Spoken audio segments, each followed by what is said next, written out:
Hi, welcome to Football Inc. No Sean today, so I'm doing an upload, the first of quite a few that we're starting to do as we move in through the season. You know what to do. Hit the like button, hit the subscribe button, and if you're listening on audio, please hit the follow on Spotify and on Apple Music. There's so much going on, some crazy games last night. Don't know where to start. Well, let's start in Spain. Real Madrid, having got rid of Xavi Alonso, went with Arbeloa, promoting him from the under-21s. He's been with the club 9 years. I think personally he's a yes man. Last night they played Albacete. I'm not very good at the pronunciations. 17th in Division 2, 17th, and they got beaten 3-2 in the Copa del Rey. What a crazy game. Gonzalo Garcia scored a goal in the 91st minute to draw them level. But scenes, they went into absolute meltdown, the crowd. Jeff de Bentoncourt scored in the 94th minute to take them through. The ultimate embarrassment. Now, you would think to yourself, well, you know, maybe some of the big names weren't playing. Vinicius Jr. was there. Most of the big guys were there. You know, they can't turn around and say that, you know, there was no one playing. Mbappe wasn't playing, but apparently there was total silence in the dressing room. Be careful what you wish for. These are the players, and this is the club that forced out Alonso with a 71 or 74% win record. But not a single Real Madrid player took responsibility for the defeat. No one spoke up. Everyone apparently stayed silent. I don't understand what's going on over there. It's an absolute shit show. But, you know, they've appointed him, and I don't think it's going to be permanent. I think it's almost certain, in my personal opinion, that he will end up being replaced by Jurgen Klopp in the summer. I can see Jurgen Klopp's football being exactly the sort of football that Real Madrid will want to be playing. Let's move on to the other game last night. Chelsea versus Arsenal. Chelsea without three very important players. No Caicedo, no Reece James. And I'm trying to think who else was missing last night.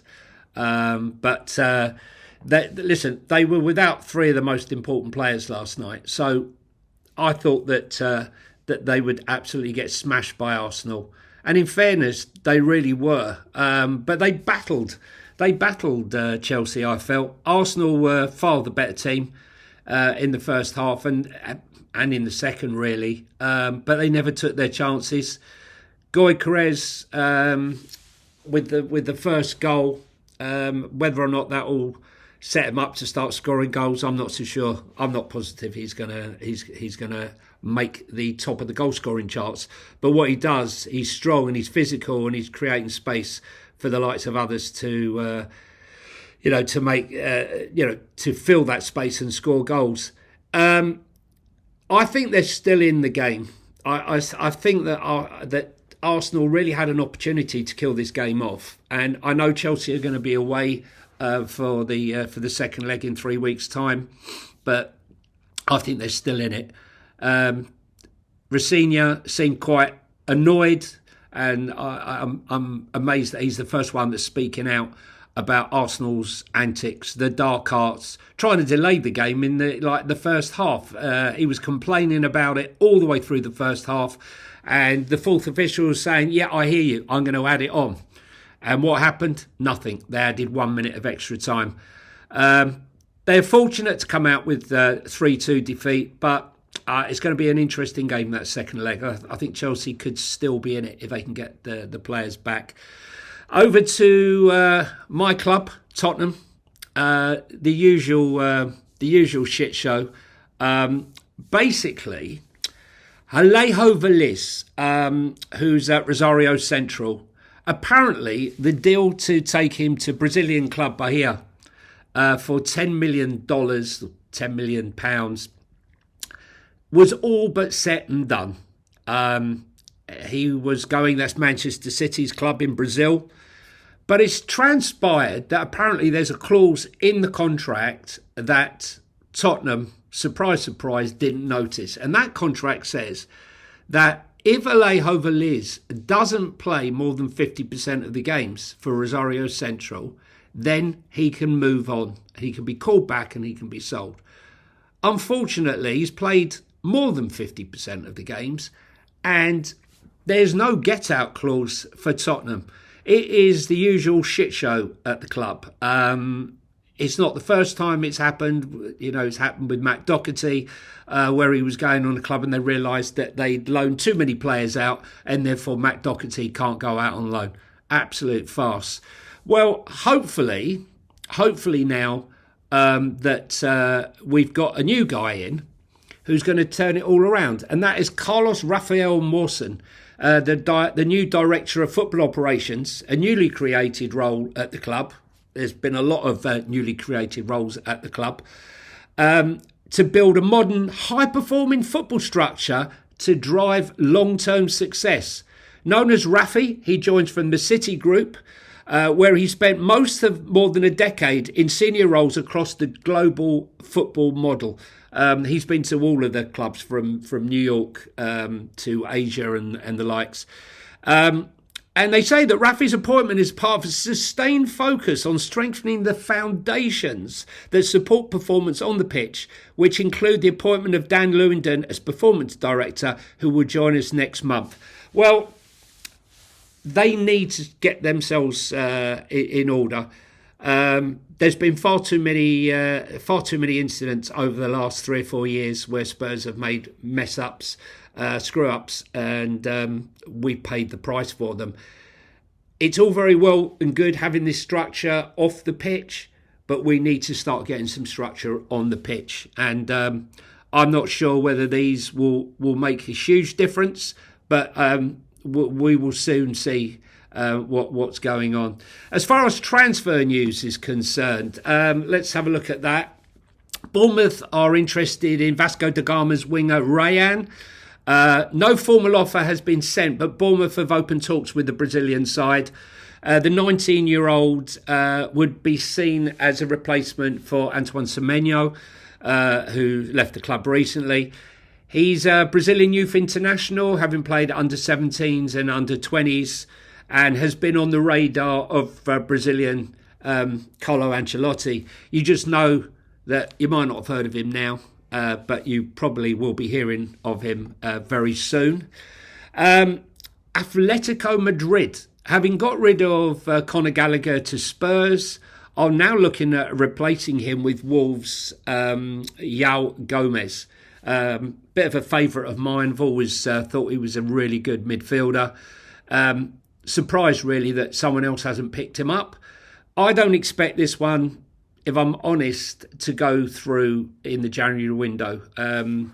I think they might need to hold on to him till the end of the season and see if there's any hope. It's very slim of making it. He's also creating a lot of interest from Napoli. So that would be interesting to see. Another transfer, Youssef En-Nasri, who was considered to be going to Everton, and it now transpires that the Fenerbahce striker is now of interest to Nottingham Forest and also Napoli. They missed out on one of two strikers, Napoli, Raspadori, who went to Atalanta to replace Adamara Lukman. He's now heading to Atalanta. Napoli are looking to move out striker Lorenzo Luca or Noah Lang first to bring him in. But I think Everton thought that they were the forerunners for this player and they weren't going to have any competition. But it looks like that's not going to be the case. Another player looking to move on. He was very doubtful of signing a new contract, and that is Jean-Philippe Mateta, who has created a lot of interest, obviously, in the Premier League. But he's now of interest to Juventus. He has stated, Mateta, that his preference is to go to Italy. And one would think that if Juventus are coming in for you, that's the club you're going to choose. So I wouldn't be surprised if that one doesn't happen. Some news coming out of Arsenal and Nottingham Forest. Alexander Zinchenko, Nottingham Forest looking to cut short his loan spell. I think this is a lot to do with the FA Cup defeat, when Sean Dyche said the players who played in that first half, of which Zinchenko was one of them, don't bother knocking on my door ever again. I think that's the message, that you're persona non gratis. Arsenal really interested in a player Spurs tried to sign early in the January window, as reported by quite a few outlets. Jan Diamonde. They've stated, RB Leipzig, that there's no interest within the club for him to move this January window, but expect that one to be a big summer signing. And another player that they're interested in apparently is Bruno Biden. I'm not too sure. I don't know a lot about him, but that'd be an interesting one, no doubt. Another kid. Roma, Daniel Marlon. This is an interesting one because originally it looked like Roma were going to pay up straight away because Aston Villa trying to make FFP and PSR.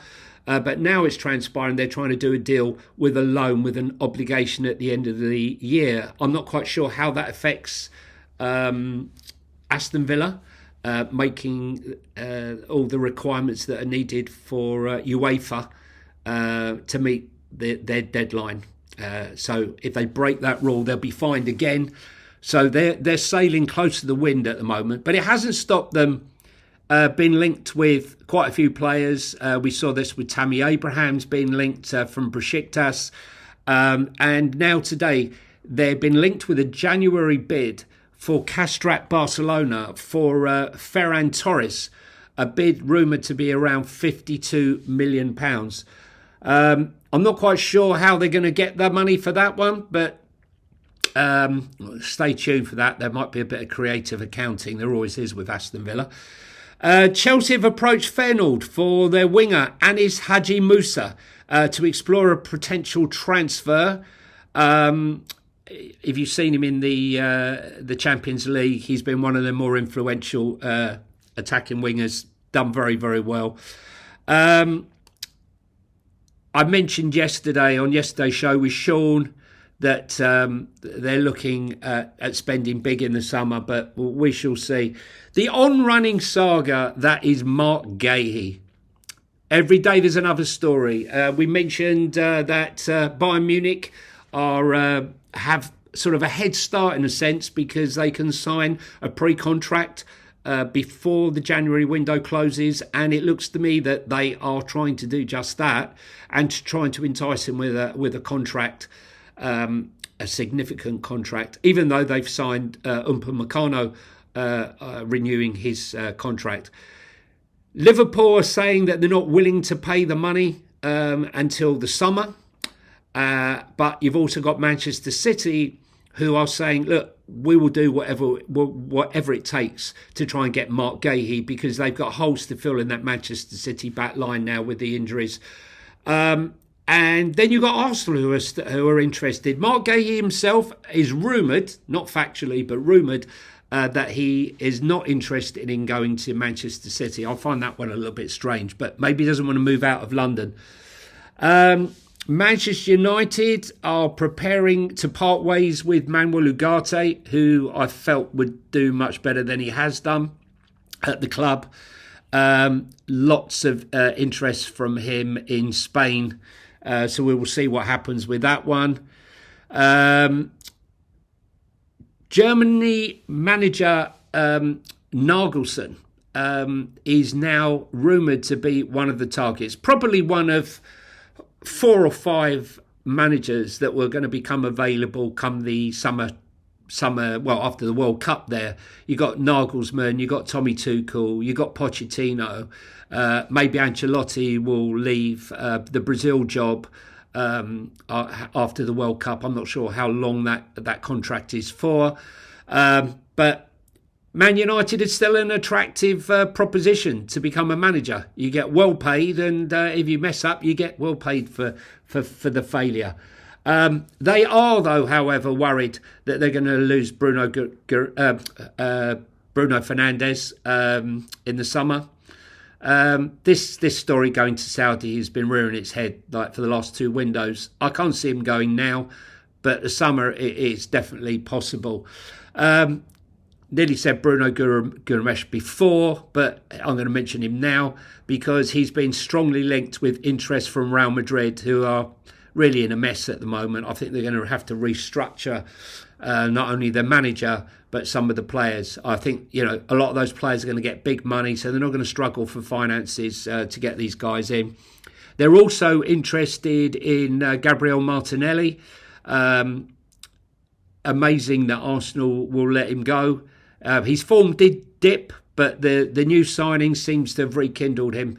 And his form, having scored a hat-trick in the week just gone. So Real Madrid are interested in him. Spurs, my club. Karim Adeyemi, Borussia Dortmund. A bit of a firecracker, still young.